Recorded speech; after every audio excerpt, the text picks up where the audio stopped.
I never thought I'd be in this position, questioning my marriage, my trust, and my own judgment during the most terrifying time of my life. But here I am, wondering if I completely overreacted when I confronted my wife about her secret savings account while our son lay in a hospital bed, fighting for his life. Let me start from the beginning. My name is Mark, and I've been married to Sarah for 8 years. We have 2 wonderful children, Emma, who's 6, and Noah, who just turned 4. Up until 3 months ago, I would have described our marriage as solid. We weren't perfect, no one is, but we communicated well, shared responsibilities, and genuinely loved each other. The crisis began on what seemed like an ordinary Tuesday. Noah had been complaining about a stomach ache, which we initially dismissed as a bug he'd picked up at preschool. But when he developed a fever and became lethargic, Sarah rushed him to the emergency room while I stayed home with Emma. I'll never forget the phone call. Sarah's voice was trembling as she said, "Mark, you need to come to the hospital now. They're running more tests, but the doctors are concerned." When I arrived, the atmosphere was grim. After hours of tests and waiting, a doctor finally sat us down and explained that Noah had a severe intestinal blockage that required immediate surgery. The next few days were a blur of medical jargon, sleepless nights, and overwhelming fear. The surgery was successful, but Noah's recovery was complicated. He developed an infection that required extended hospitalization and additional procedures.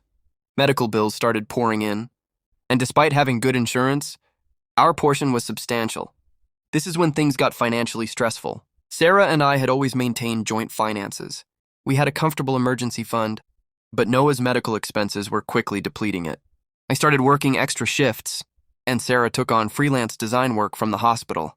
We were transparent about our financial struggles, often staying up late discussing bills and payment plans. 2 weeks into Noah's hospitalization, I was at home grabbing clean clothes when I noticed a pile of mail on Sarah's nightstand. Among the catalogs and bills was a statement from a bank I didn't recognize. Thinking it might be junk mail, I almost threw it away, but something made me open it. What I found stopped me cold. It was a quarterly statement for a savings account in Sarah's name only, with a balance of $25,000. I stood there frozen, the paper trembling in my hands. $25,000. Enough to cover all of Noah's medical bills with plenty left over. Why hadn't she mentioned this? Why was she letting us struggle? Letting me work myself to exhaustion when this money existed. Over the next few days, the tension between us was palpable. Sarah transferred the money to our joint account, and we paid off the medical bills, but the trust had been damaged. I found myself questioning everything about our marriage. If she had been hiding this, what else was she keeping from me? Noah's condition gradually improved, and after another week, he was well enough to go home. Bringing him back to our house should have been a joyous occasion, but the shadow of our argument hung over everything. That night, after the kids were asleep, Sarah approached me. "Mark, we need to talk. Not about the money, but about us," I nodded, bracing myself for another difficult conversation. "I understand why you're angry," she began. "I should have told you about the money, especially when Noah got sick. There's no excuse for that. But I need you to understand why I kept it." She explained that while she trusted me completely, her fear of financial dependency was deeply ingrained. The money wasn't about leaving me, it was about knowing she could take care of herself and the children if something happened.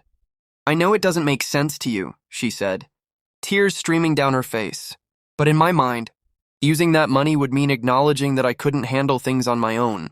By the time I realized how irrational that was, you had already found the statement, and I looked like I was hiding something terrible." I listened, and while I still struggled with my feelings, I began to understand her perspective. Her fear wasn't about me or our marriage, it was about her own insecurities. "I'm sorry," I finally said.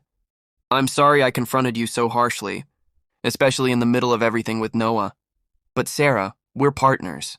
If we can't be honest with each other during a crisis, what's the point?" We talked for hours that night, laying bare our fears, insecurities, and expectations.